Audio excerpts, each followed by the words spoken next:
workshop.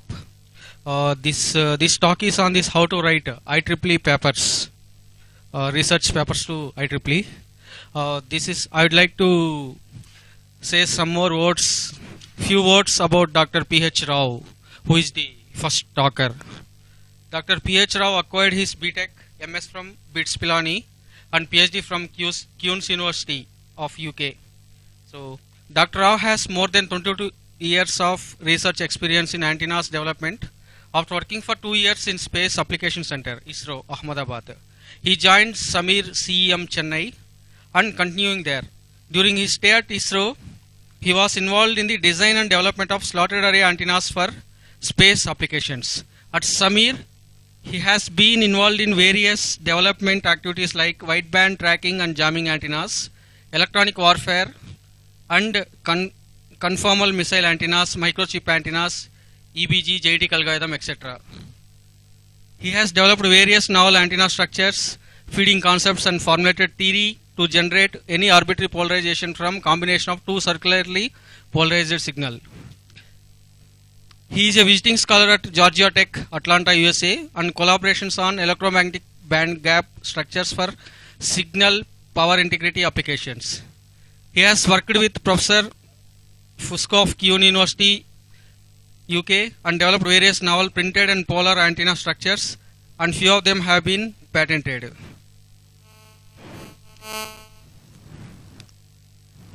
He has published 70 papers in IEEE and IEEE journals and conferences and presented papers in various national and international conferences. His paper on wideband EBG was awarded IEEE Best Paper Award in INSMIC 2008. He delivered a keynote address at various international and national conferences and symposia. He conducted workshops on various topics including communications, embedded systems, and antennas. He is a senior member of IEEE and receiver of IEEE transaction antennas and reviewer of IEEE transaction and antennas and propagation. So, lot more to speak. Let's welcome the speaker for our first talk. Please come, sir.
Function plus this. Oh, your laptop.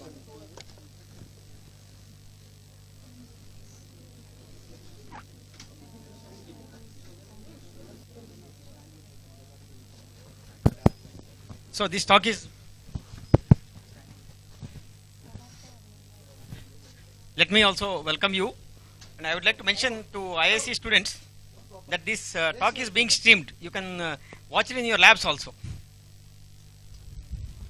So let me also welcome all of you from outside IISc, and let me also welcome all the speakers, including Dr. Rao. I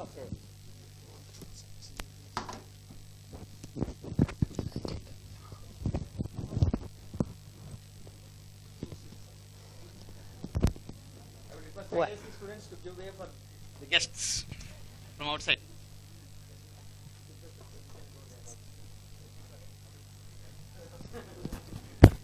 Hello.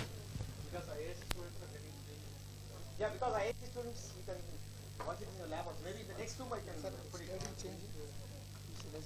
I should have my thing. Okay, it's there. Okay. To the changing. Is for changing? Changing this. Yeah, just insert that.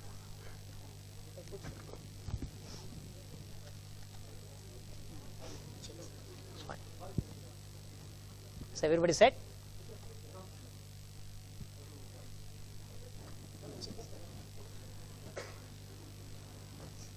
Well, once again, good afternoon to all. It's one of the most difficult talk compared to the one what we generally give. Talking on technical things easy. Maybe writing may be easy. Not telling you how to write. So it was very difficult task for us to. Maybe many people might have been writing them. Somebody asked how to write. If you ask you said, yeah, we know how to write it. But can tell me how to make me write? It becomes a big question mark. How do we start about it? And unfortunately, you get many books. Even we have an author here. He has written about it. It's nice to know that professor is sitting here, an eminent professor there, written a book on technical writing. So probably you're going to hear to him also. So he just picked up the ideas there. And being a reviewer, we've been seeing so many papers there, and we know what makes paper to get rejected. So I'll try to focus more on to what are the reasons most of our papers get rejected. So and most of the time it's not just the content. It's not the quality of the work what you do. The way it's presented. So those aspects I'll touch about it. And the language, that's one thing very, very critical. It's easy to comment. Many times we write saying that grammar is not good. Even our papers come back saying that grammar isn't good. As a reviewer, we comment that. Our papers get back like that. So we always overlook that. We think that we know what we are writing and we try to put it up there and say that everything is fine. It's not so. That's another thing.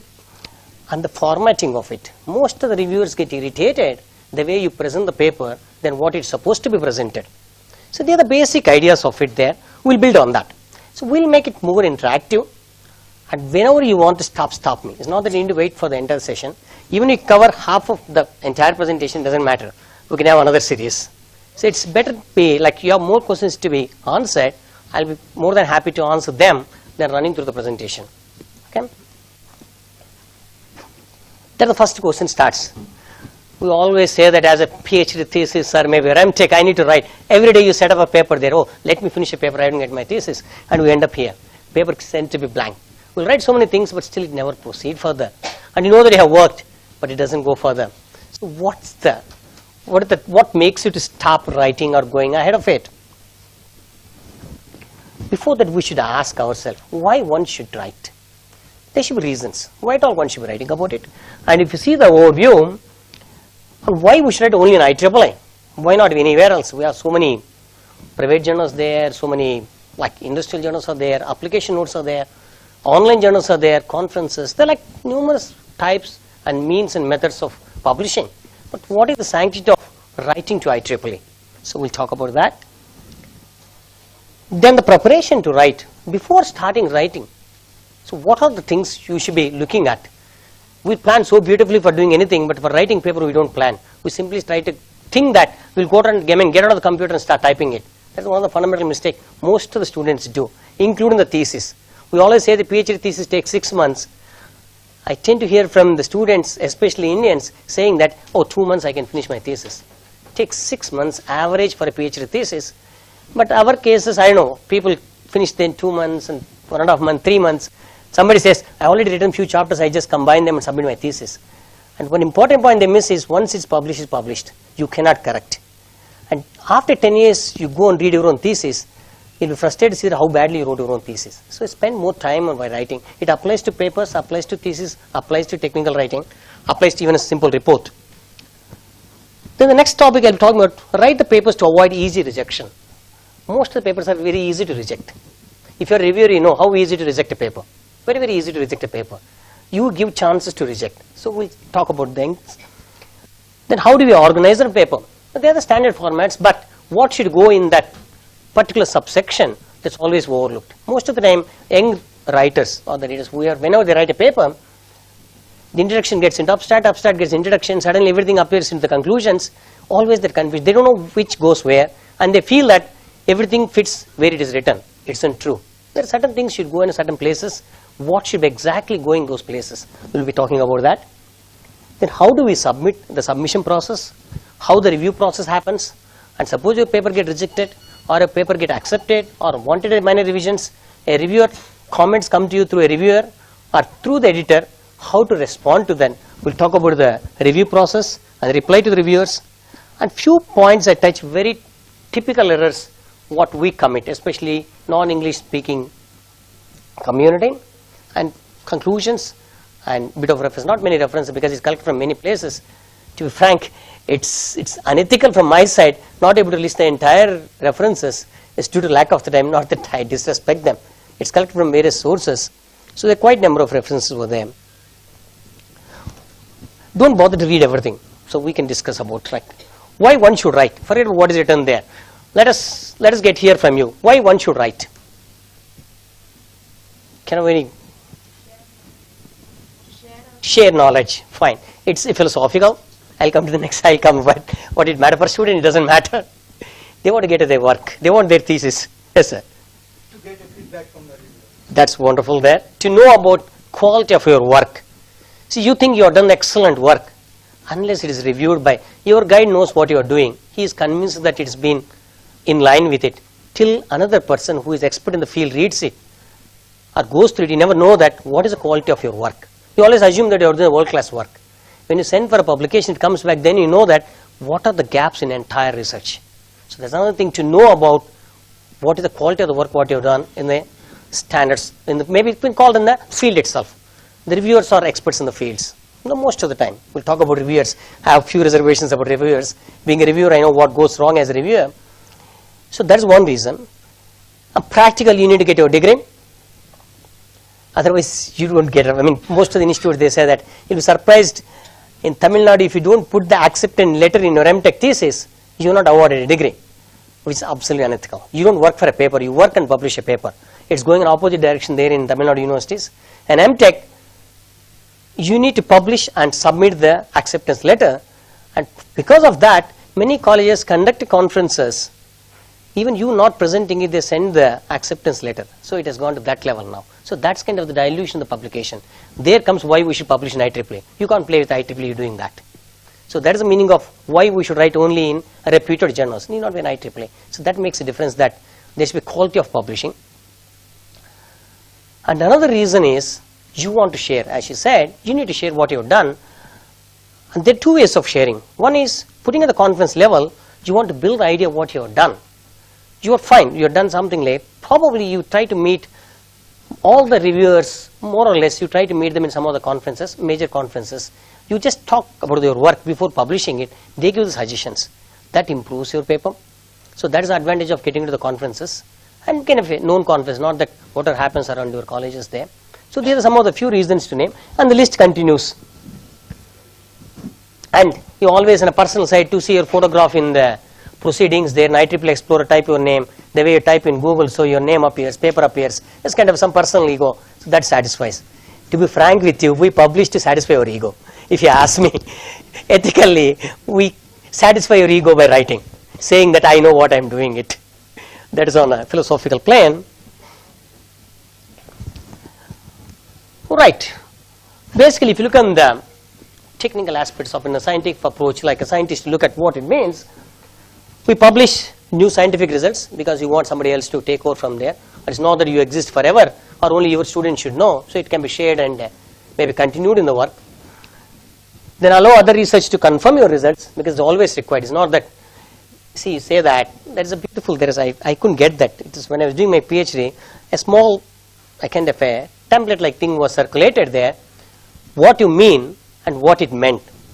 When you're writing the beautiful, especially students, when they write that, and most of the people agree with the results what I obtained, that's what you written. What you meant is, you showed your friend and he said it's okay, publish. So like that for each sentence, we have a different interpretation of it, and this is the best result available there, presented there, whatever you have collected the data, what are the data you collected and presented there, and what you meant, every other result you lost, so available result you try to manipulate it. So this kind of tricky things were talked about the PhD students, which I don't agree. So we always say that a student when submits it, first thing you need to expect from a student or a faculty, an academician, or maybe any researcher, you should be ethical. The fundamental foremost thing in writing is ethical. Unless if you cheating others is not important, it is your paper, you are cheating yourself. So never ever cook up a result. If you don't get it, you send to me a result which not successful result still can be published. Not that always research should give a result. And if you know you expect a good result, you are not doing a research.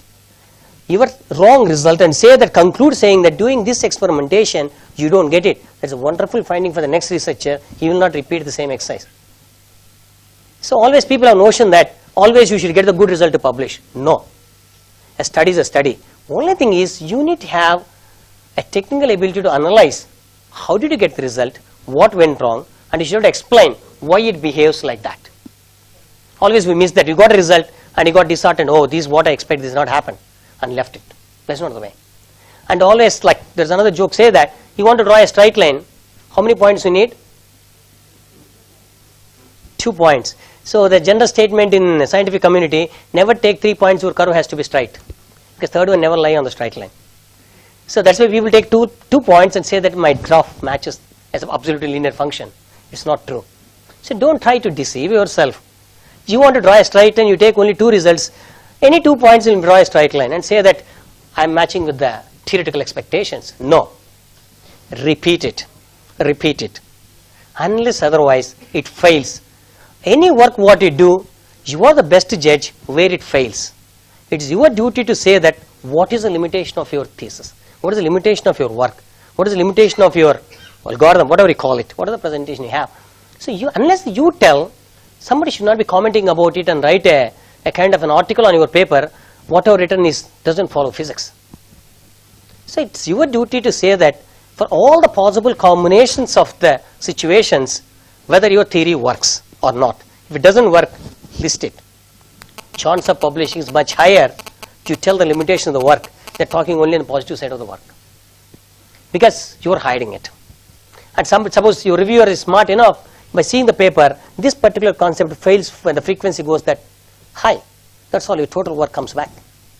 You can always derive saying that the validity of this expression is up to this frequency. Beyond this frequency, you need another error correction.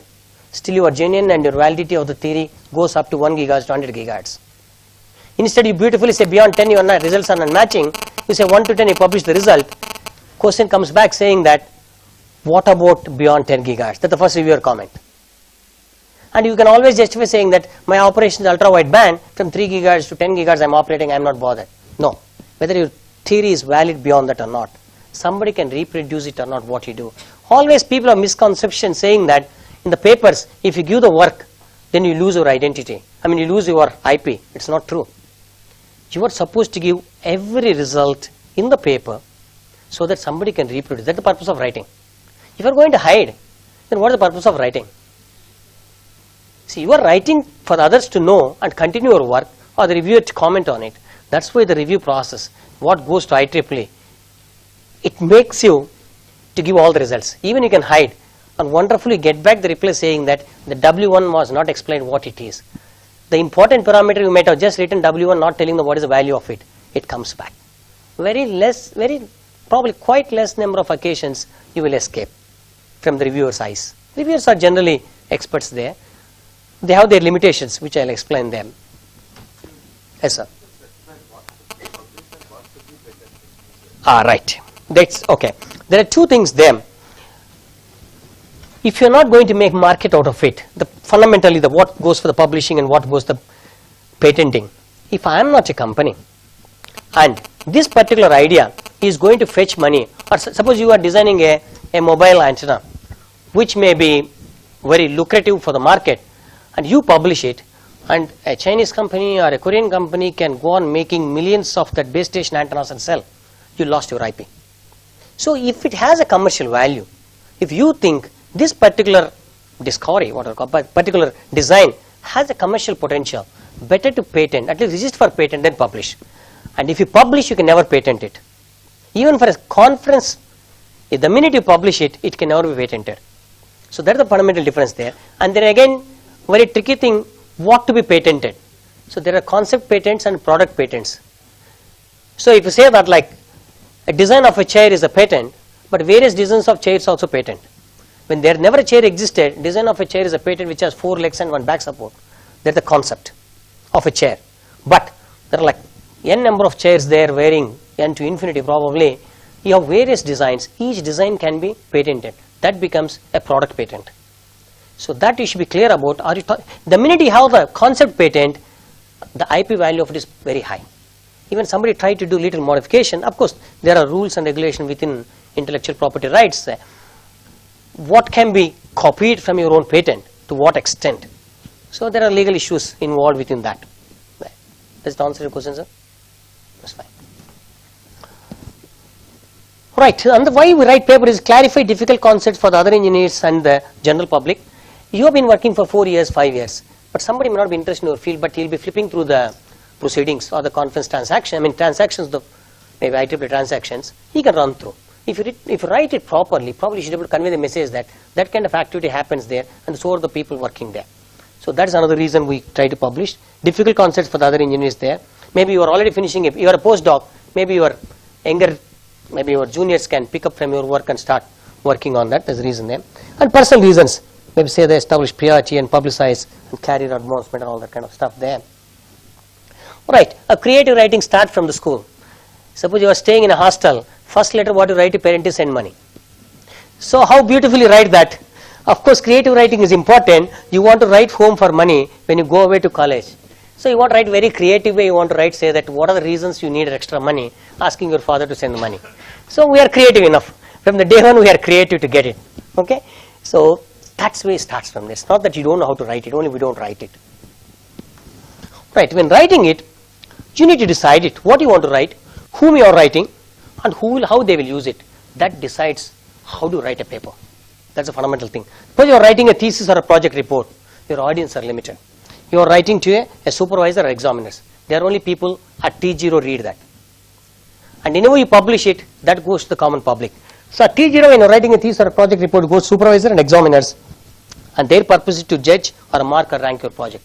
That's the purpose. So that writing is entirely different than other types. Now you are writing a paper or a report of a publication, it is going to referees. They are experts in the field and scientifically literate public, so you need to be very strict and systematic on it, and you should be very clear what you are writing in. But this is your choice, 200 pages to 400 pages, you can go on explaining it. So you can make an examiner or maybe the thesis reviewer to understand. You have enough number of pages to explain.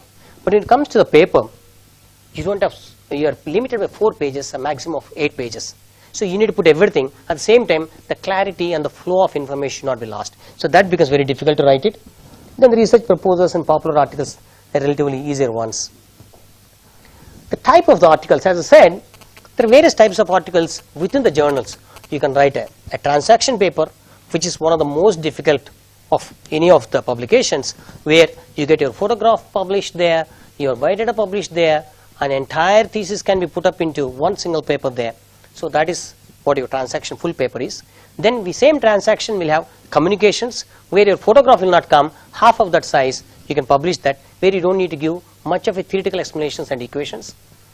Then within the communication, sometimes somebody wrote a paper, you can always comment on that. When comments are published, that is considered as a publication in the list of the CV. If you see the CV, that also comes with a transaction number and the volume number and the page numbers. Your commenting on others' work also becomes one of the publication as quoted as per CV is concerned. That's for the students, not for academician, but for the students that adds up. That means you are indirectly reviewing somebody's paper and publicizing it there within the journal limits. Then we have letters. All these transactions came up for the quick publication. Transactions used to take 2 to 3 years. When we were writing, it used to take 2.5 years publishing. Now it comes up a year's time, 9 months to 1 year you can publish because of online submissions and the reviewers who used to make 7 copies, photocopy, send by airmail, and the editor will again airmail to different reviewers. So it used to be a lengthy process and laborious. That used to put us back, and somebody has to pay for it. Office sometimes pays, sometimes won't pay, and it costs like few hundreds of rupees there to send so many papers and a speed post. Now we don't have such issues. At least present students and generation has an advantage. Everything is online. So publication at the time to submission and time to publish has come down. So it's pretty easy to publish now, that side. And to make it quicker, suppose you have some idea, You want to publish it very fast before building on it. Then we have letters. Each transaction has letters, like microwave component letters, antenna wave propagation letters. We have antenna wave propagation magazine, antenna wave IEEE transaction, antenna wave propagation, and we have letters. Same thing we have MTT micro theory and technique and NWCL and waveguide component letters. So these letters are quick and need not be as stringent in terms of the technical abilities of a transaction paper. So if you rate it, transaction papers, a short paper, a communication, not communication about communication is shorter than that, maybe just sometimes 1 page. Then you have the letters, then the magazine. So that's order. Magazine is for the average reader. It's like a tutorial. You're trying to tell the people, suppose you are an expert in the field, a student cannot write a review paper. First, most of the time, just it becomes easy, people think that easy to write a review paper. I beg to differ with all of you. I don't expect students to write a review paper. Just because you did a literature survey, doesn't become, you don't become an expert to write a review paper. Review papers are written by experts who have already worked in the field. At least in the references, they should have at least 30% of their publications. That shows authority of the author. Just because you had a literature survey, you think that I know all various methods of doing this, solving this problem, and you don't start writing a review paper. So don't get carried away that just because you read 100 papers, you can write a review paper based on 100. Because review paper basically talks about what has been happened, but that is generally written by experts, even in the conferences. Don't attempt that. Probably may get a publication, but that is not viewed in a right sense. Because you should be an expert in the field to write a review paper. You think it is easy, but that's most difficult to convey. And of course, next one is conference papers. So that's much lower version. My sincere suggestion is write where it gets exported or recorded somewhere. Don't go to the small conferences, namesake publishing. It goes into that proceedings, lies in that library. That doesn't serve any purpose. For your sake, you write a paper. If you suppose apply for a postdoc, and you try to Google it or maybe try to do the cross-reference search, this paper never appears because it's only published in they give a CD and that ends up there in that college. So try to publish in such journals or maybe the conferences where it get exported to IEEE. Not that I am propagating for IEEE, that's one of the domains. See, IEEE doesn't limit IEEE. IEEE is there, IEEE is there. Same thing, at least you have like your scientific journals there, Reuters are there. So wherever it get, and a proper professional body should be indexing it. So see that who is indexing your paper. So you need to attempt such conferences, then namesake publishing some conferences. Just you need couple of, so you have 10 conference papers which has no impact factor. It doesn't have a better CV than one fellow having one journal paper. He'll be rated much higher than you. So that you keep in mind. This number doesn't matter. You have one quality paper which has absolutely theory and a concept that's highly valued. Publish in a proper journal which has highest impact factor. So before doing it, planning. See, most of the hostels, if you go there, you see like everybody has these post-its. What to do? See, you need a broadband connection, wireless access, and all these things. That is expected to do for the paper. As a fresh student, you plan it. You plan it what to write. You think like I know what I've been doing for 5 years, 3 years, I've been doing this, I know what to write it. Don't get carried by that. It looks like a child's play, but that helps to build ideas. So we always say them, like writing to the publishing is the process. So you need to follow till you master it. As a student, be systematic. If you lose now, that becomes your style, you never learn it. So that becomes your style of writing. Nobody can change your style. If that's the way you built your style, you end up like that. So starting as a first paper or a second paper, start like that. Make sure that you follow a procedural way of writing. So just put everything there. You want to put a A3 sheet or A4 sheet. It looks like stupid thing, but it will help. Or maybe the present generation, you can open up maybe a Word file or maybe put into landscape and start doing the same. It doesn't matter. Just for the continuity I wrote there, you put everything, whatever you think it can go. Maybe conclusion, portion, discussion, what you want to build on it. Just write bullets. Don't expand anything. Don't bother about the language. Don't bother about what is going there and how get linked up. Nothing. It doesn't have any order. Put everything. So this is the material you have. These are ingredients. Now we start building on it.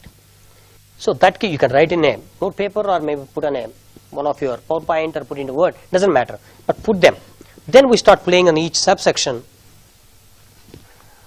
and then build over that. So we hold that point there. Now we'll try to talk a bit about IEEE there and the IEEE publishing and the kind of impact factors. Just a couple of slides there. Take a typically, as I said, you have research articles, tutorials, application notes, and the review. This is another important thing I want to say, that this anybody can write it, article. Tutorials generally at next level. You don't write a tutorial, you are trying to understand, you can't make others understand. So tutorials are written by people who are working in the field. That comes mostly in the magazines. Then application notes are very simple ones there. Those some have the commercial applications also. The reviews, as I said, that is generally done by the experts in the field. And each has a limit in the pages. Articles will have 6 to 8 pages. Letters will have 3 pages. And tutorial articles, it is done by, each publication has these about IEEE MTT, and it has fundamental to intermediate level tutorial articles there. Application notes, sometimes they publish, and the review articles at fundamental intermediate level. But research articles, always completely new idea. And these are the type of impact factors we talk about, MTT to wireless and nano propagation, wireless and communication. They're basically the pretty high impact factors. Publishing them in such a high impact factors values your saving. And that gives the value to the publication, not just publishing somewhere. Not that how many hit your paper. See, very popular paper can be hit by more number of hits in Google, doesn't mean that they're the best paper. You are not writing for the popularity. You are writing a technical paper. You're not writing a novel or a story to become popular. So you always make sure that the impact factor you should be writing in a particular journal which has very high impact factor. It's not good, so I'm just trying to show them, because that is from IEEE transaction communications. I'm just trying to show that what is the advantage of writing an IEEE, which more or less has near to 1 impact factor. So, Yes. I think this is not a good number. This impact factor is very low compared to many other journals. Right. Suppose you compare this with applied physics, Right. journal of applied physics or applied physics. I think impact factor is low.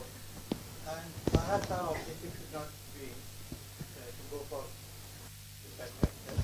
We get satisfaction as your proxy by publishing paper, because that is reviewed by Right. experts, and our work should be, in my opinion, by because even the impact factor is low. Definitely it's a low impact. I will tell, sir. Right, Professor. I'll just, why I added for the students tendency is there. The work is not of that standard. He works in microwaves. He knows that he will not go through the standard of IEEE MTT. He will try to pick up some magazine which has a combination of microwaves and electronics. They try to publish there. So it gives that they always set their level low so that anyway it gets published. That's what I'm saying, that you work in microwaves, look for the highest journal the first. Are you able to publish in that? So your aim of working is as world class. That's why I wrote the impact for the student to say that same work what is going here can be published and wave propagation letters compared to micro theory and techniques. It has a similarity. There's always a cross communication there and there. All the fields are combined now. Optical people can publish in communication, communication people in digital, digital people into electromagnetics. So a basic work, this is the tendency of the students. If I'm working in electromagnetics, it will not go to a computational electromagnetic journal, I publish in antennas, or I'll go to EMC.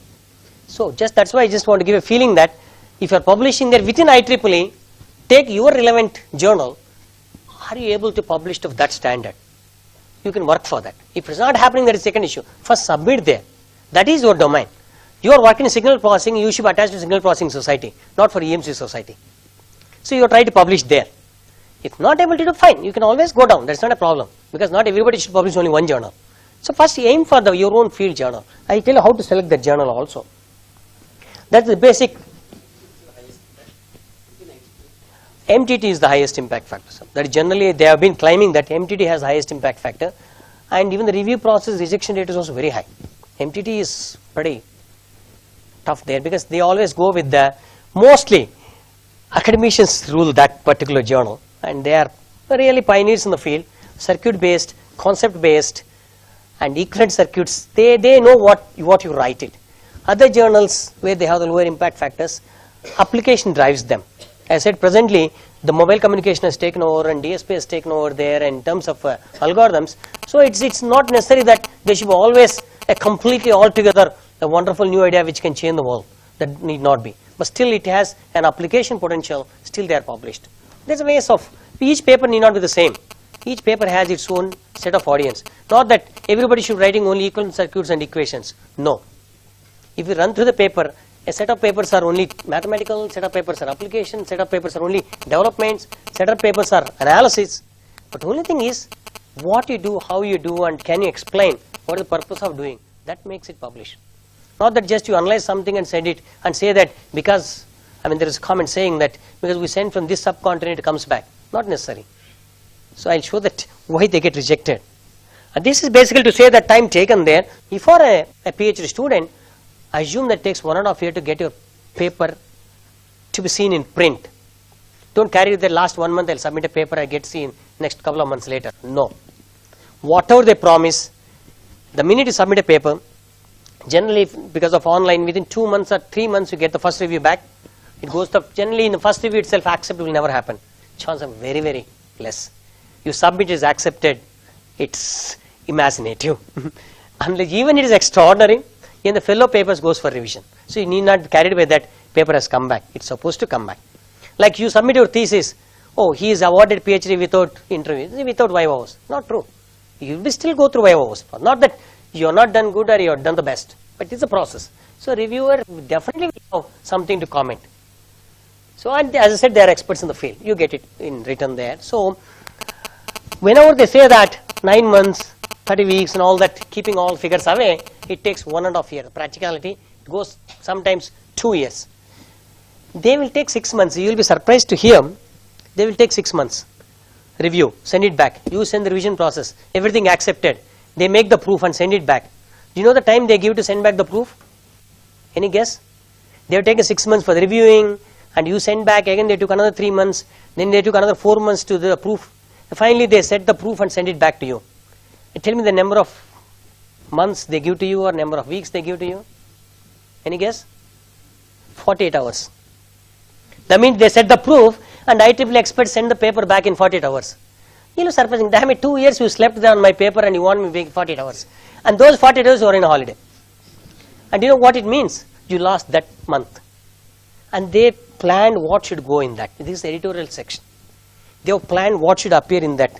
Because the magazine, if you see the IEEE transaction, which figure goes there, you have 4 pages, 3 pages material is there, only 1 picture is kept in the next page, you lost that entire page. So you don't find transaction like that. Transactions are fully packed. So they plan what paper should go on which, depending upon the specialization, number of papers, adjusting the completeness of the journal, not that only one topic they publish it, they planned and ask you to submit within 48 hours. You missed that timeline. Your publication got delayed. It doesn't appear in that particular month. It will be surprising why the hell this fellow wants in 48 hours. He wants it because it will get into that month. Otherwise you lose that.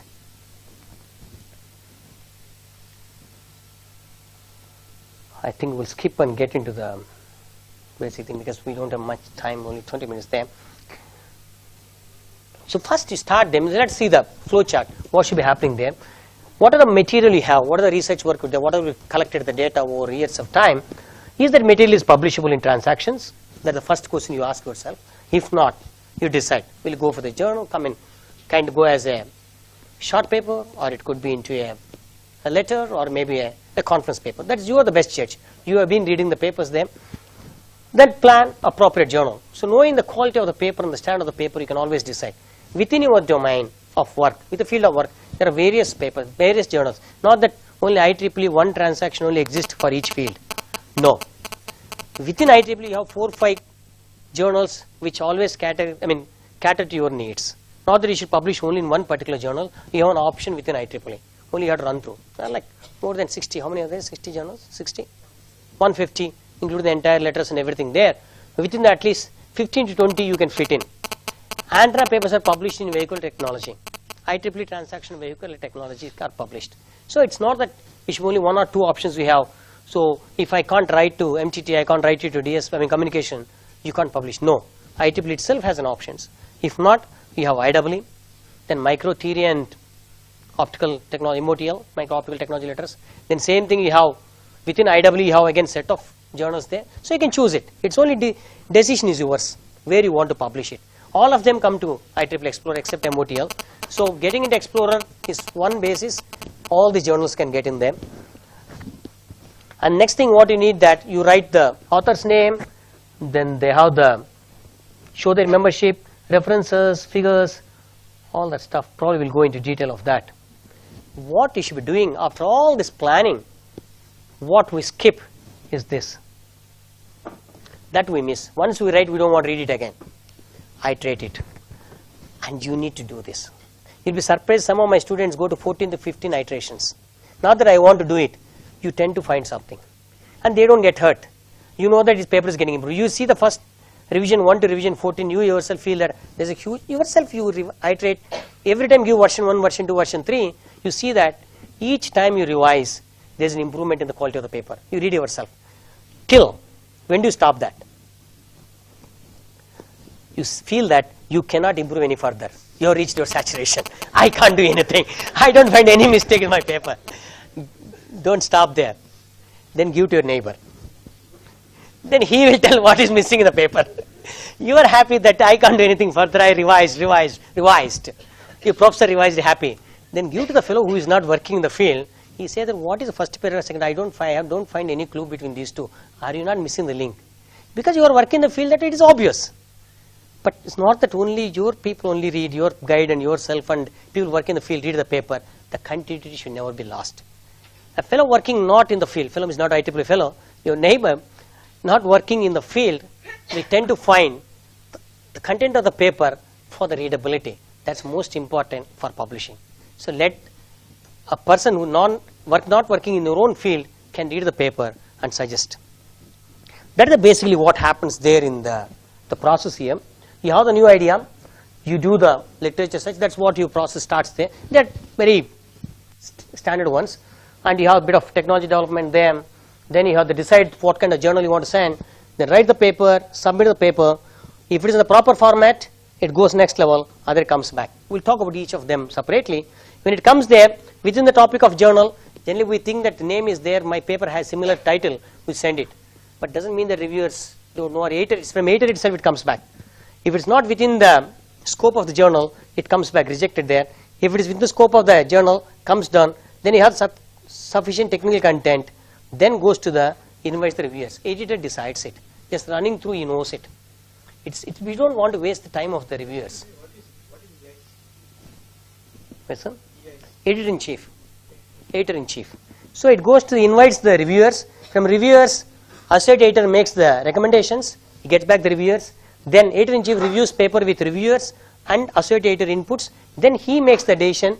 Then he will make the final decision, said accept or accept with revisions, revise the paper, then you resubmit the paper, again decides the paper, sometimes again cycle starts from here, it goes back to the reviewers again. Because the comment should be accepted by the reviewers who commented on your paper. Sometimes I don't have time, I say that I am fully convinced this is not worth reading again, I'll say that I don't want to review this paper again. I have an option as a reviewer. Because I know that whatever improve it cannot be published. I'll tick that. So that will never come back to me. And you'll be surprised, because I rejected some smart professors are there, so they submit again in a different way. What the paper rejected still appeared in IEEE, which generally doesn't happen. But it has gone to second reviewers. See, there are 3 reviews are given in the first. Out of them, 2 rejects it. 1 rejects it, 2 are this way, that way. It has gone to another 2 reviewers. Then associate editor becomes another reviewer, because he is also in the field. It's not that he is just editorial staff. He is a professor. Based on that, they make a thing. And suppose I say that I don't want to review again. It goes to different reviewers. They might be happy with the work. It can still get published. And then you publish the paper. That is the actual process. This much more than that. This is the first fundamental thing starts from here. Before writing pen to paper. So this is what we do before writing there. Our entire problem lies here. We are excellent in the work, excellent in the output and technique what developed. We failed to present it. So we say that Indian papers are rejected, not because the content not even an Indian, because it's not written properly. It's not, because as reviewer we ourselves reject. We don't see who is the author, but it gets rejected. You know that seeing the flow, you know that it's badly written paper. So that is one of the reasons it gets rejected there. So once you have this material is organized, the step is writing the paper. That is the hardest thing what you need to do in that. Especially for writing with the transactions, it's much more difficult there. Correct English grammar and spellings are the most important. And spell check, don't get carried by your MS Word spell check. I'll give examples there. It changes the entire meeting, still it goes through spell check. You read, you correct it. The basic check can go there, but you read the paper. Just because you don't find any red lines in your Word document, don't think that is absolutely right. No. Yeah, it's and it apostrophe S, it doesn't recognize it. He put everything capital, it doesn't recognize. And the same words with the different spellings, I mean different words, different spellings, what you meant and what your MS Word corrects, it's entirely different. So don't get carried by that. It's not your assistant. It's only editorial assistant. So it's supposed to do only formatting. Content is your responsibility. Don't get carried by that spell check. So general, as I said, publication transaction may prove difficult if you are from a non-English speaking country. It's not to disgrace or maybe anything with the thing. The flow is different. Most of the errors of non-English speaking writers commit is articles. Everybody know where to put an, but A and the always messed up. When the revision comes there, you will see the English speaking reviewers correct that and sends it back. They get irritated.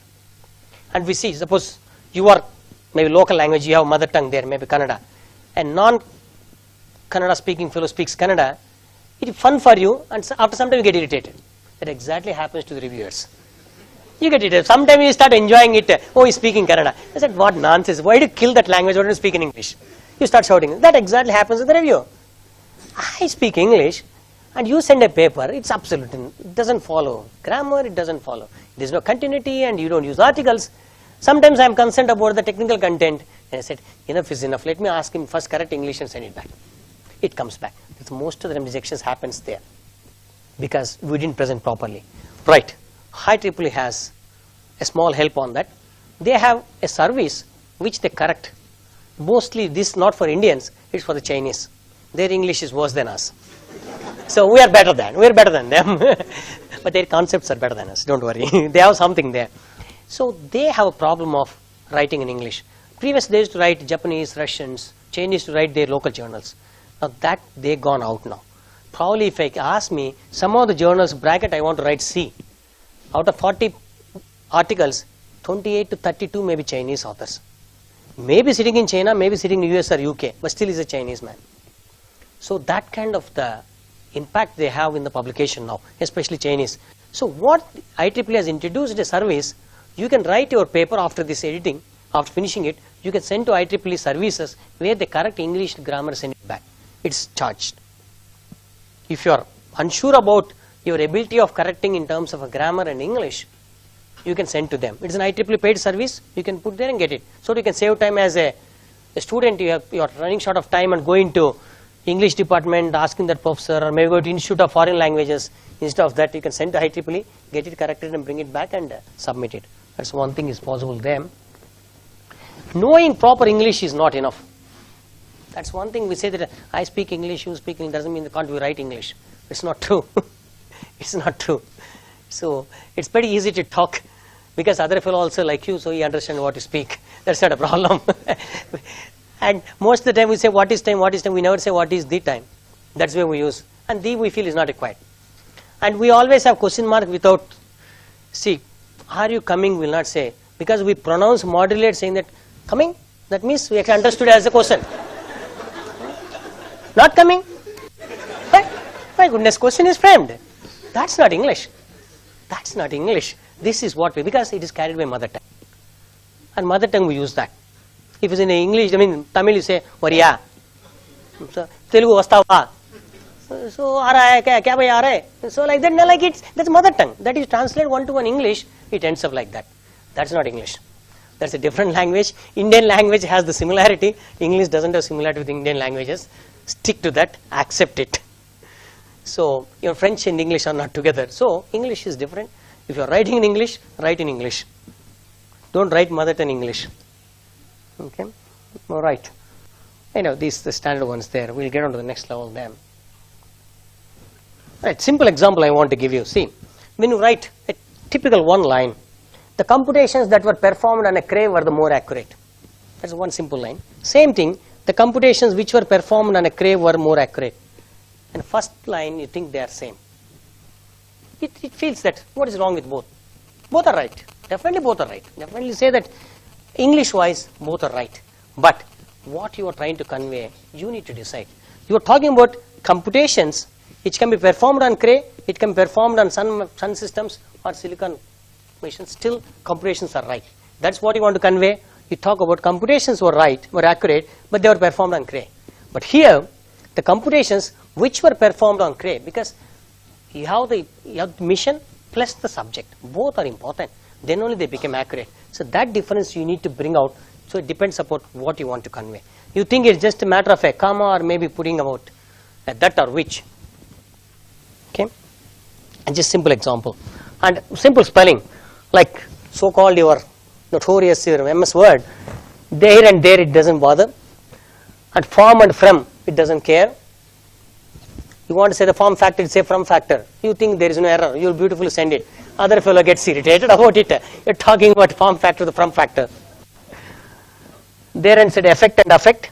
So it will affect the field or affect the field. So that's another thing. And the principal and the principal. So you hate your principal, put him there inside the paper and send him. So you want to put the complementary. Maybe there are a few things there. And see this line. So punctuation is pretty critical. So the measurements employed a photodiode and a laser was used to check adjustment. If you don't use the comma there, the measurements employed a photodiode, comma, and a laser was used to check adjustment. That makes the readability easier.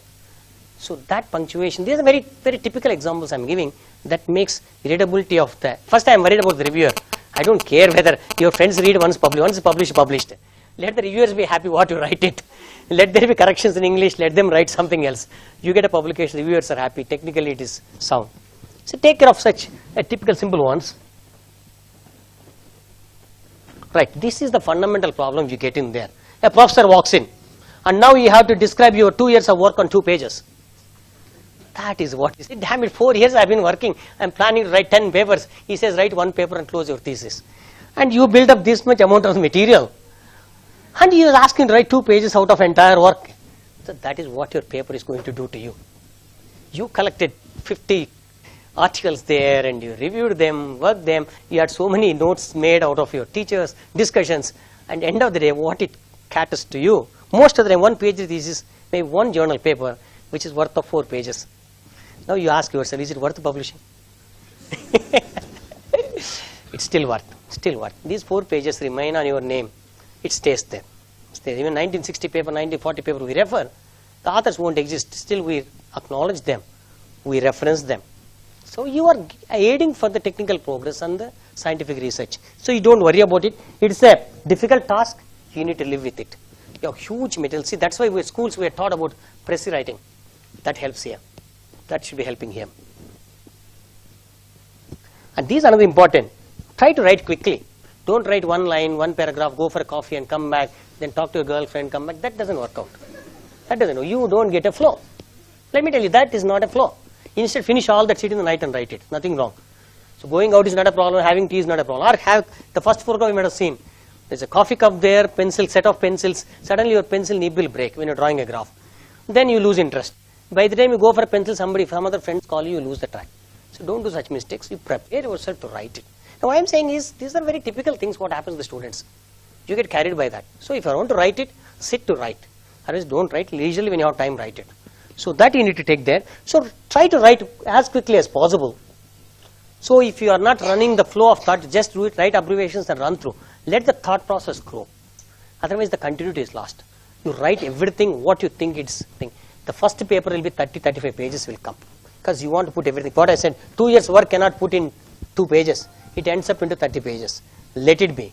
Then each time you revise, it ends up into 4 pages. You will not go beyond. Your professor will cut very, without any kind of mercy on you.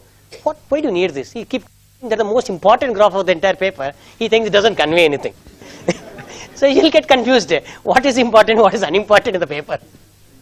So you make sure that the relevant information goes in the paper. So for that, the flow of thought should be there. So you put everything there into the papers and let it go there. And revise immediately. Next time it comes back after 1 week or say go for a holiday, it looks, oh what a wonderful paper I wrote. Because you lost the thought. Because you yourself very happy about what you wrote. It's always, you like yourself looking in the mirror. So it's like that your own paper, end of the day. So revise it immediately, at least next day. You get to know what, because it's a thought process kept in lines. Then when you read it, you get to know that something is missing in the flow. So that you get that revision has to happen very immediately there. And if there are many authors, don't think that he is the first author responsible to write the paper. Don't get carried by that. And is the professor responsible to read the paper. It's not that he gets the title because you are working under him. No. He also has to read. You have to read. Your co-authors have to read. Just because he helped in part of the experimentation, he added his name. No.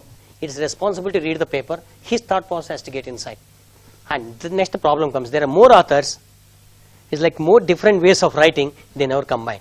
So there the main author has to take the responsibility to maintain the flow and the style of writing. But let every co-author also read the paper and suggest it. Yes, sir. Is there any difference if they have multiple authors compared to one or two authors? Difference in the sense? Difference in the sense, the way people perceive.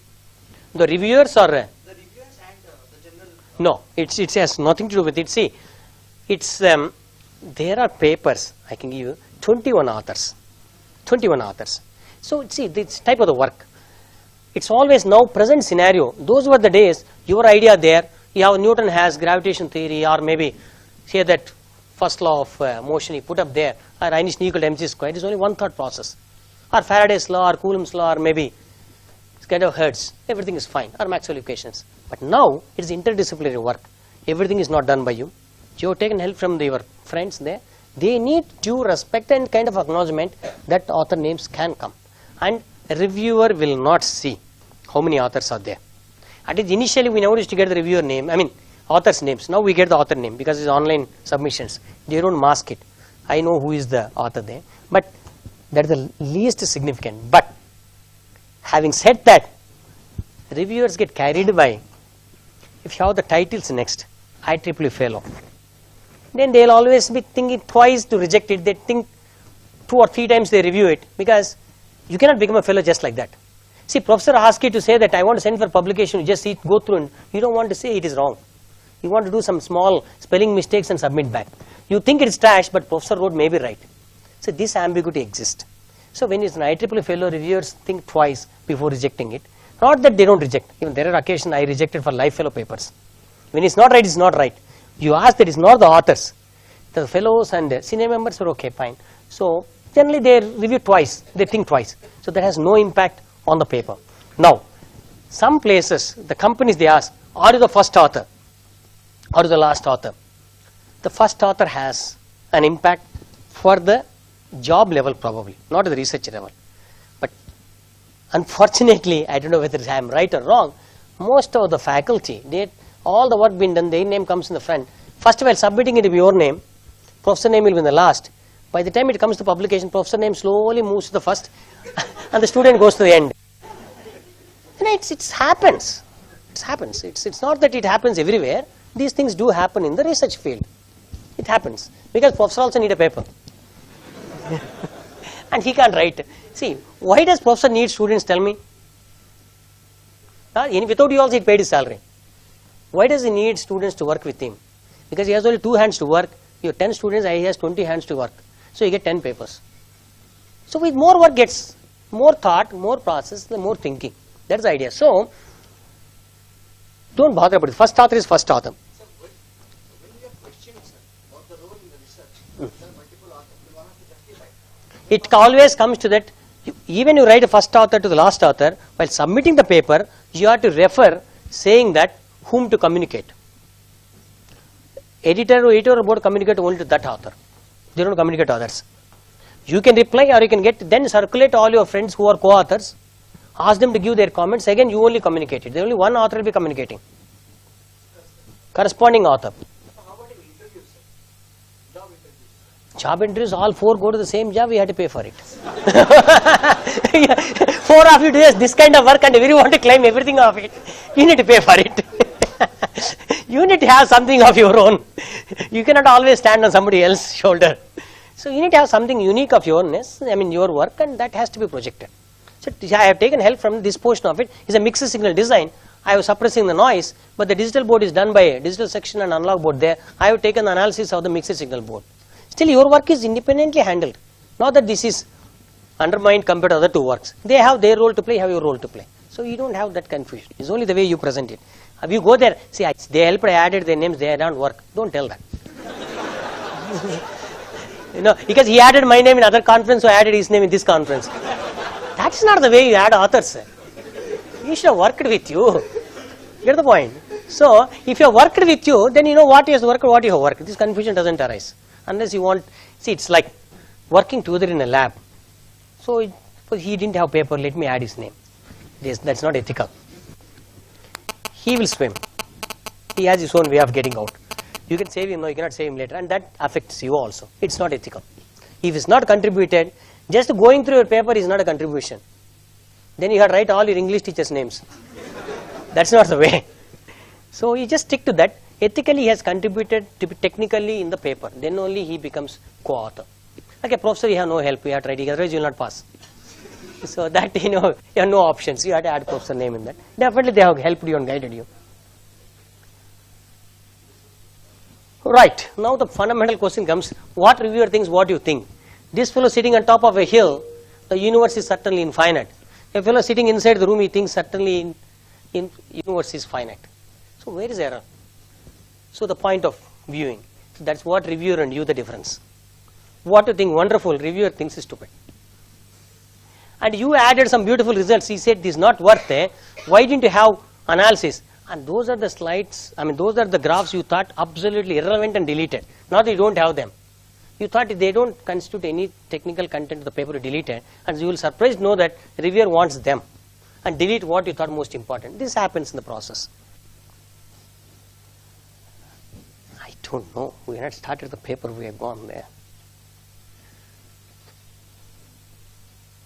Right. Basically, this is the flow. You have the title of the paper, you have an abstract, you have the keywords, each journal generally, you have an introduction, a technical content, results and discussion, conclusions, acknowledgement and references. This is the standard format of a paper. It's true, everybody knows it. What goes only the problem. And even the present controversies go on acknowledgements. When a paper comes back from the reviewers saying this thing modified, you have modified. Suppose you are not sure that this is what happening off late, which I objected there a couple of occasions. They started acknowledging the reviewers. Thanks to the reviewers for improving the quality of the paper. I said, what is his contribution? He has done, instead, if you are really improved the paper, put him as an author. If your paper is so badly written, he has improved the quality of the paper, make him as another co-author. You cannot acknowledge him, indirectly or bribing him, saying that I implemented whatever you said, if not adjust. That's not the way. You don't review. See, it is a duty of the reviewer to review each paper. He has reviewed and made his comments. It is a professional activity as far as I am concerned. You don't need appreciation for that. So now present author started playing that. It's not a right practice. At least according to me, it's not right practice. Reviewer has done his job. So you don't need to acknowledge him for that. While writing, reply to him. There you can thank him, but not in the paper. Whenever reviewer is replying that, thanks for reviewing the paper and your ideas and your suggestions have greatly improved the quality of the paper. You can always write there. Because definitely you have to acknowledge he has improved the paper, but not in the original paper. When you reply to the reviewer, you can do that. Okay? Title, fine. Don't have two very long titles. Say that everything in the paper should appear on the title. No. It tells what you have done. So most of the things when you search, only title comes up. Maximum abstract comes out. So very careful about these two, title and the abstract plus the keywords. Avoid very long titles. The recommended length is 10 to 12 words. And the standard ones, remove them. Study of, novel, high efficient, all that is, it doesn't convey anything. When you go into the paper, we feel that. You don't need to explicitly tell in the title. Okay? On the optimization of, those are gone now. There are many papers on the optimization of, on relevant fields. Like these things, we call them as static words. Take them off. So it's like time varying field. Make sure that it has a reference to what is gone in the paper. Right, this is the most important one, the abstract. Right there. I have 5 minutes. No, I missed my flight. Nothing else. I love to continue. I thought they'll say stop it. They're not doing it. I was genuine. Well, we can continue. See, there's always, they're saying, Murphy Law says that time taken for the project is directly proportional to time allotted for the project. So if you have 1 year, we'll work in 1 year. If you have 1 month, we'll finish in 1 month. So let us make it quick. So the abstract, it's not more than 250 words is the maximum. You cannot have lengthier abstract than that. Forget about conference, we talk only journals. First to third sentences tell the problem is being investigated. So this is the most important thing. Then how you perform the investigation, then accomplishments, what you call as a result. So you are telling the problem, how you have done, what you achieved. That takes care of abstract. That is sufficient to tell what your paper is. Reviewer get convinced about it. What you are trying to do, what you are investigating, how did you do, what you achieved. That means you conveyed the paper. If it is worth, a reviewer or a reader will go next. Otherwise says it's not a field of my relevance. So he will leave it. Try one sentence each on motive, method and key results or conclusions. Don't exceed 3 sentences on any one of them. So when you write the paper, they are saying that what you are trying to attempt. Don't go and write 4 lines or 5 lines because 250 words there. So put everything in the first, what you have done, then how you have done. That doesn't convey. So what you have done is 1 line, how you have done is couple of lines, then exactly what results you got. That makes a true abstract. So that's the most critical part. Most of the papers fail here.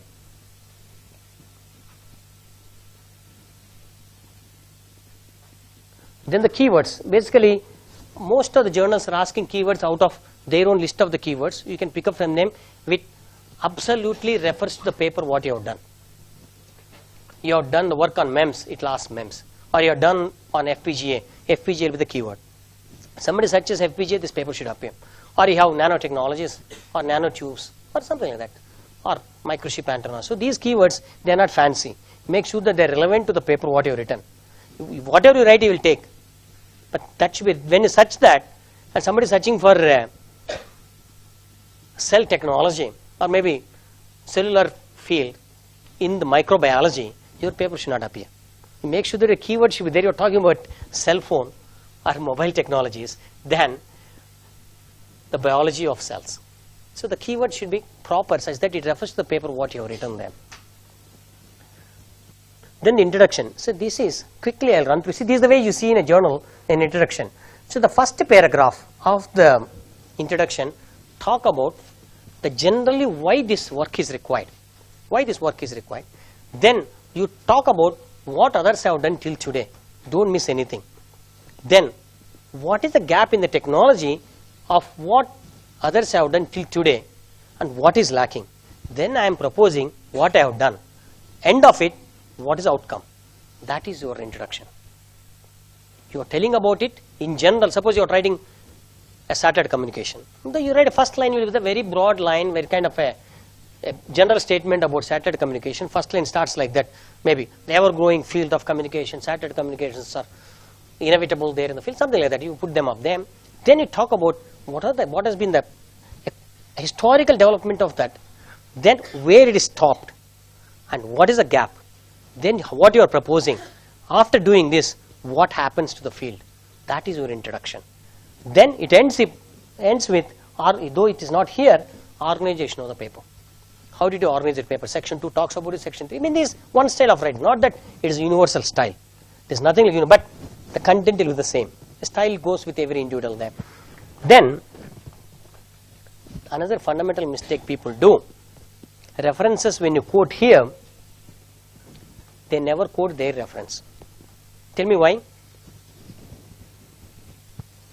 You are writing your paper, you have a paper there in the same field, you don't quote that. Most of the authors. Do you know why? If a reviewer reads that paper, he will not accept this paper. You already published the same topic. That is always discouraged. If you have published, that has to be. If you don't refer your paper, then what is the sanctity of your paper? And how do you expect others to refer your paper? If a reviewer knows that you have a similar paper, you have a paper on the same field, and you are not referred, that's not referred in the paper, sure of rejection. Take it as my word. If you are not referred your own work, it is rejected. It will be surprising there in the references. Why this fellow writes about his own papers? If you see the 10 references, 2 or 3 will be his own references. That adds for acceptance. Say that you are an authority in the field. Your papers have, even a conference paper has to be referred, saying that you know what you are doing it. Yes, Professor. I had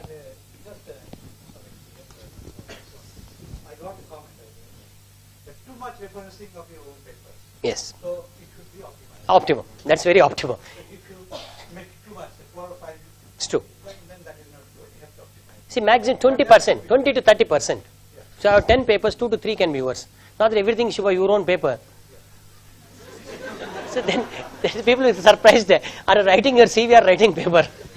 So that makes sense. It's right. So you can always say, it's not that you are only working in the world. There are many working languages. So you always refer to the papers and make sure that you refer to it. But non-definitive paper is sure of rejection. I just want to mention that point. And that's You will take any measures to see if the author has already some papers to use. we get to know. If I'm in the field, see in the configuration we say that kind of, see, the local conference, that's why it doesn't have any value. Whatever, it never gets an explorer. As a reviewer working in my domain, if I'm reviewing the paper, at least supposed to be an authority in that field, I know what is happening there in the field, day to day. So when a paper comes, we see in the configuration, we say that it's a novel idea or copy from something else. Forget about his own reviewer, his own paper. Somebody paper copying also can be felt by looking at the structure itself. We don't need to go through the entire paper. You give a configuration in the particular field of my domain, by saying that, by looking at the figure, we can easily tell that it's absolutely novel and improvement with the existing. So that can be seen. But sometimes reviewers are cranky, they will give to students. Find out what this fellow has done. So they go and Google it and then they bring, he has published similar papers like so many. Because the student never published, doesn't want something to get published. He brings all that list. So that is the bad practice. So professors can take help from the students collecting material, not for reviewing it. So suppose professor wants to verify the simulation.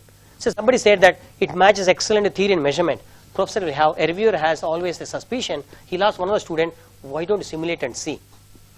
And he verifies himself. Don't think that whatever you write is accepted as a Bible. No, it is always verified. See, I have a couple of times say that he projects 110% bandwidth, an octave bandwidth. I have my own doubts. I simulate myself or I'll ask one of my students. Yes, ma'am. Yeah. Right. There is a couple of things there. Always, when you write in a conference, you have every right to write in a conference and write to a journal. This is a very tricky question. You'll be surprised to see that the same work is published in a conference, published in a journal also. You feel for some people. And when you do that, a reply comes saying that similar work was already published in the conference. So, always when you write from the conference to journal, there is a huge amount of difference in the technical content of it. Here, you are not given explanation on the theory of what you have done.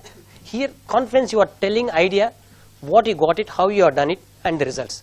But here, you are elaborating, analysis, parametric study, explanation, logical reasoning, why it's failing, limitations. You have built over that. You see your conference by journal paper, huge difference will be there. If it is not there, you yourself feel that it needs to be rejected. But one can refer also for own paper. You can. You very much refer it. You are supposed to refer it. We say it's the extension of Extension of it, that extension should be substantial. It's not that I gave 2 results there, I give 4 results here. I did it for F1, F2, F3. I got F1 to F10 here. It's a long paper. The short paper, long paper. That doesn't work that way. There should be difference. Yes. It's a cheating. It's a cheating. Same thing you're publishing at 2 places. See, once it's published, it's published.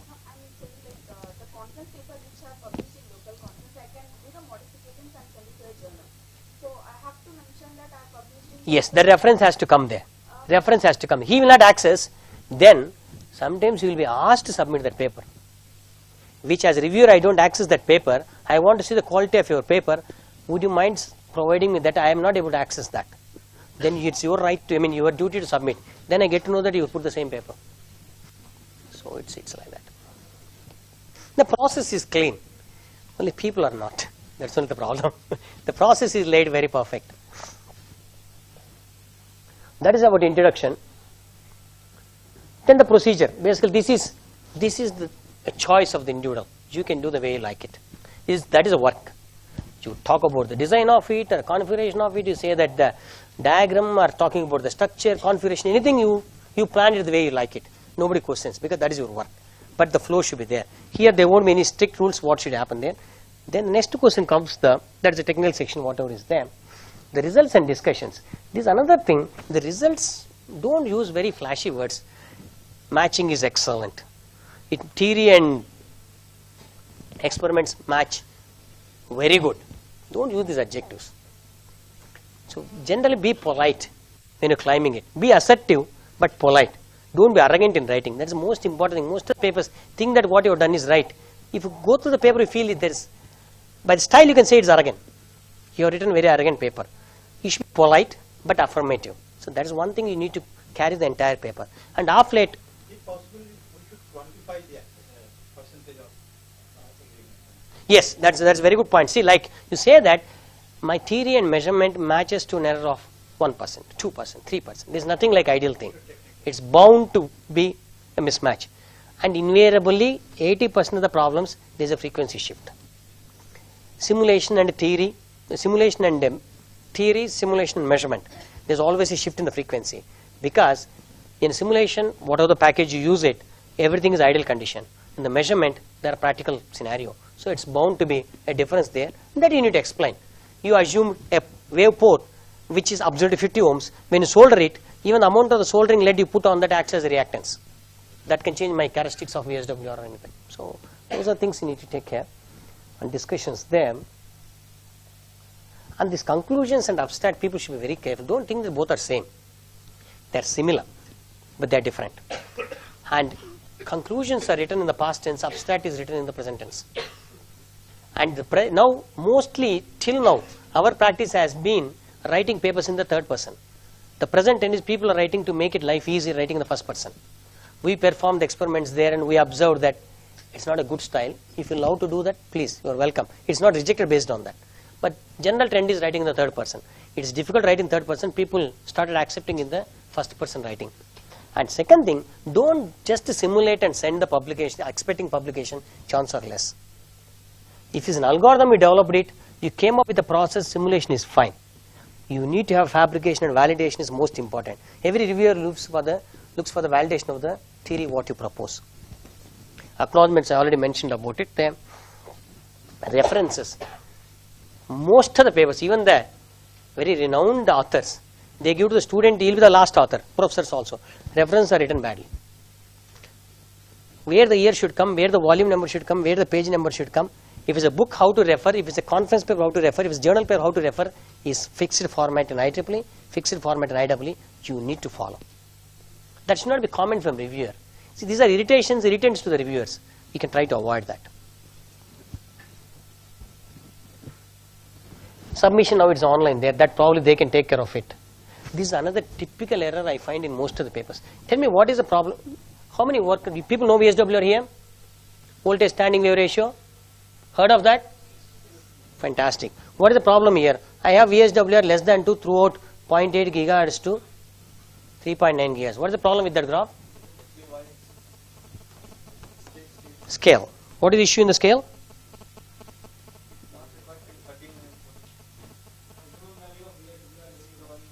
Maximum value of VSWR? Maximum value is 1. 1 is ideal condition. VSWR can never be less than 1. And you started with 0. That's a fundamental mistake. VSWR can never be less than 1. That is against physics. You cannot get something, what you feed is something getting reflected there. That cannot be more than what you feed it. A reflected signal. So that's one basic. And same thing if you put in S11, it's always is return loss. You cannot have plus 10. This is a typical error we find most of the papers. Because you run through a simulator. Simulator will not bother minus plus. And that gives, on the same you plot your measured data and compare and result is fine. But that clearly shows that you are ignorant about what you are presenting. That gives that feeling. Take care of such trivial errors, which is against physics. These are the common errors in English. As I said, most of the observations related to the paper returns, not in the proper format. These are not rejected, but they cause delay in the author, in the publication. Most of the time paper comes back because it is not in the right format. Not within the scope of the journal. You chose a wrong journal. It doesn't have a technical content. All this can be easily solved if author takes a little care and understand what you want to submit and how to submit. That can be taken care. Reasons for rejection of reviewed papers. Paper is very similar to another paper by the authors that was not referenced. The first rejection comes on that side. That's what I was mentioning, not referring. Idea not novel or it is an obvious incremental variation over prior art. So you are improved on somebody's work. Tell that. Don't hide that.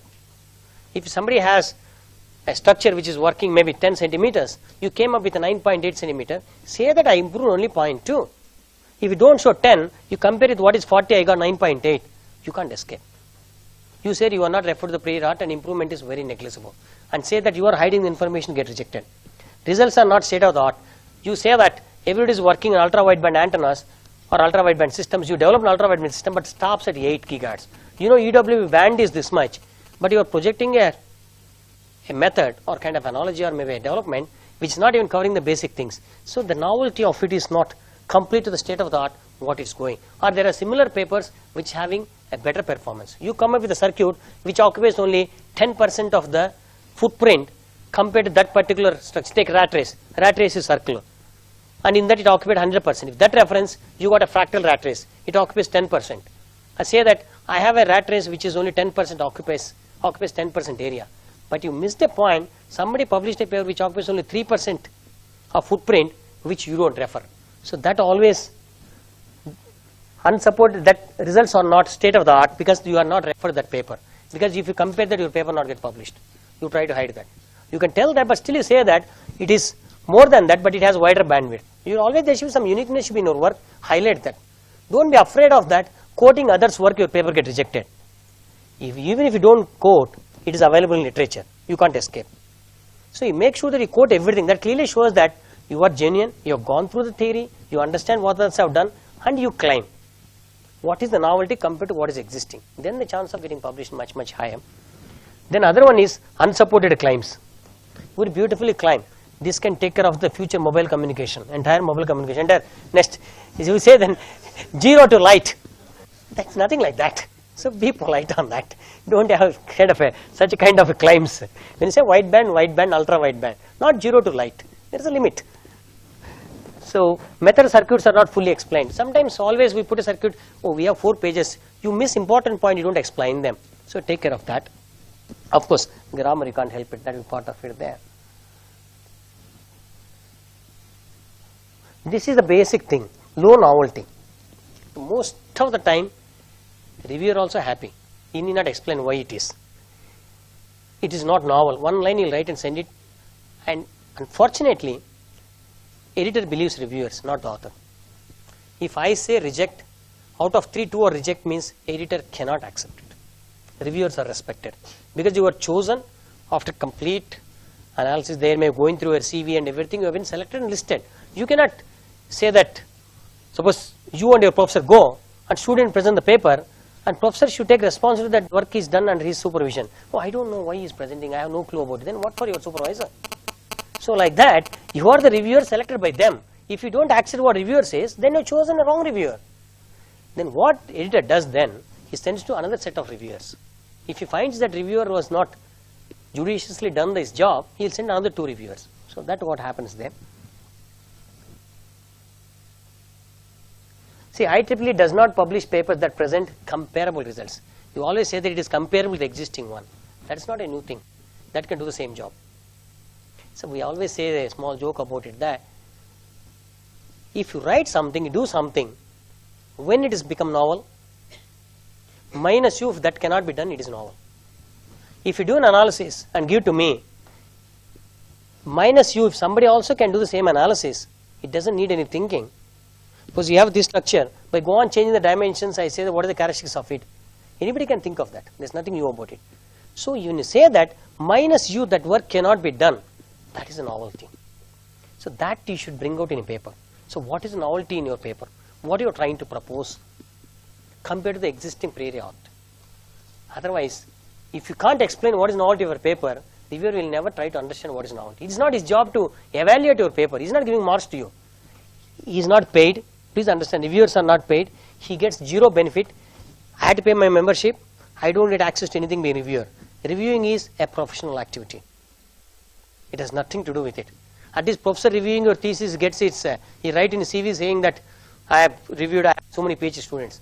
Reviewer gets nothing. I don't get journal free. So reviewer will not be happy to you, and reviewer will not bother commenting because he doesn't know you. He can happily write whatever he wants to write. So You have to make sure the reviewer doesn't reject your paper. So what we do in the review process, I'll tell you.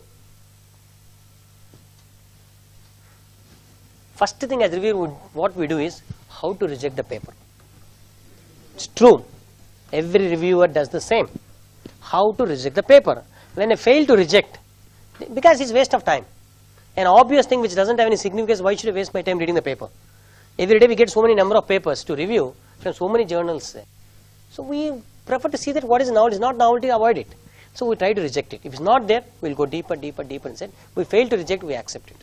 So that's the process. So you make sure that you write the paper in such a way that reviewer fails to reject it.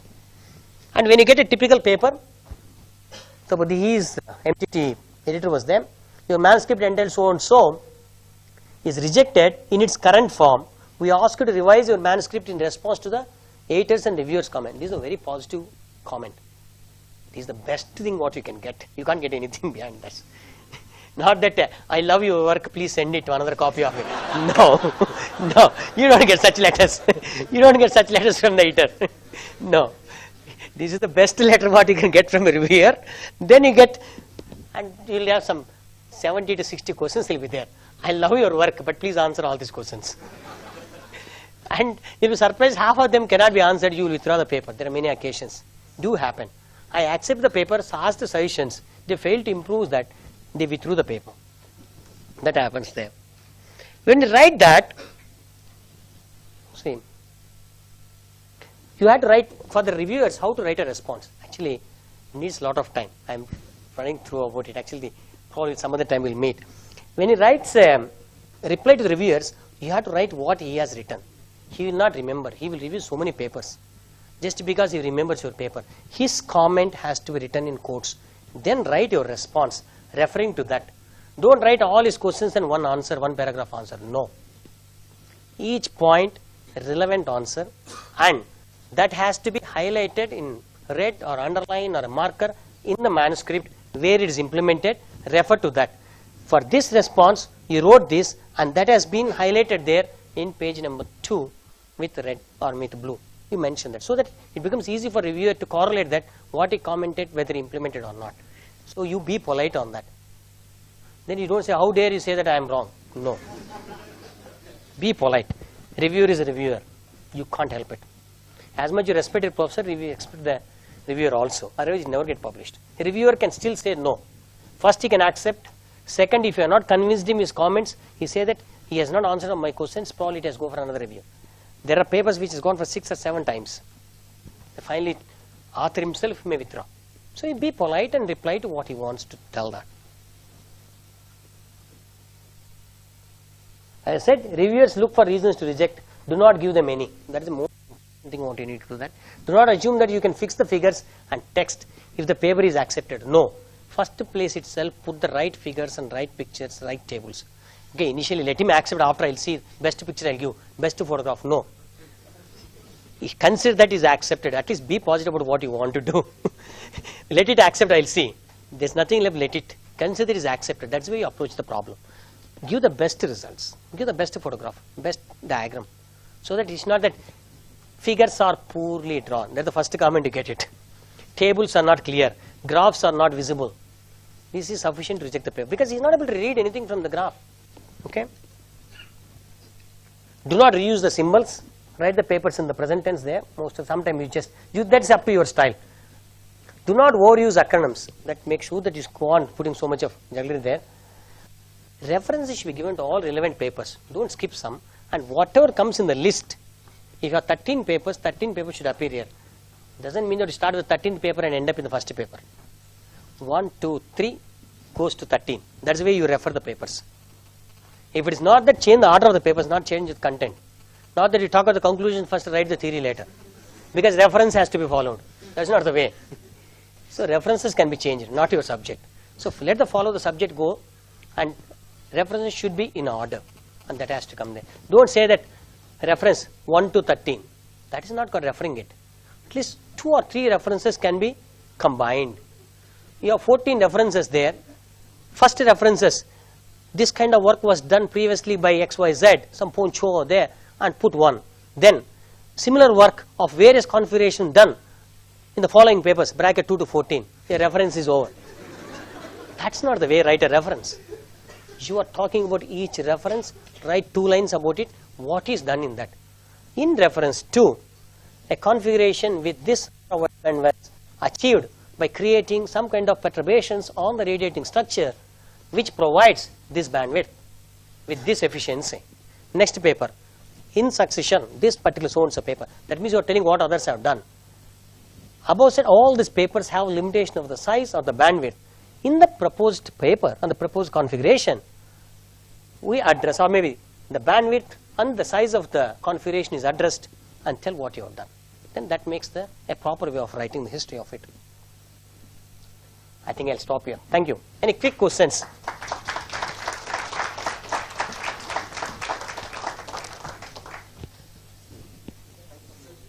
Yes, please.